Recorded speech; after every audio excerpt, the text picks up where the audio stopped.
I mean, the soundbite answer is you should be moral because, in the long run, looking at your real interests, it will be better for you. When you look at people like Madoff and so on, or going back to earlier similar crises, why do these people who already have so much money sacrifice ethical standards in order to have more? That's the bewildering thing. And I think it has to be that they have the wrong view of their self-interest. They actually believe that the difference between having 10 million and a billion is somehow a really important difference that is going to make their lives so much better and is worth taking risks for, because they must have known they were taking serious risks.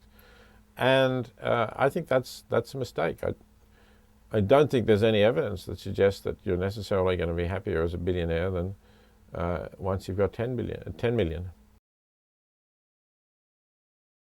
I think the major difference between my views when I was just a graduate student and now is I give more weight to the idea that you can give an answer from the perspective of enlightened self-interest to the question, why should I be moral?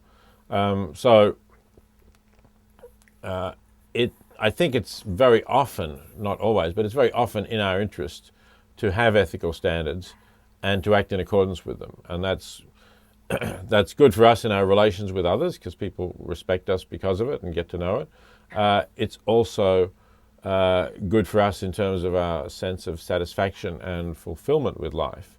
And so I think that you can give an answer that works well for many people, if not quite perfectly through that. And I wasn't really as aware of that when I wrote the master's thesis.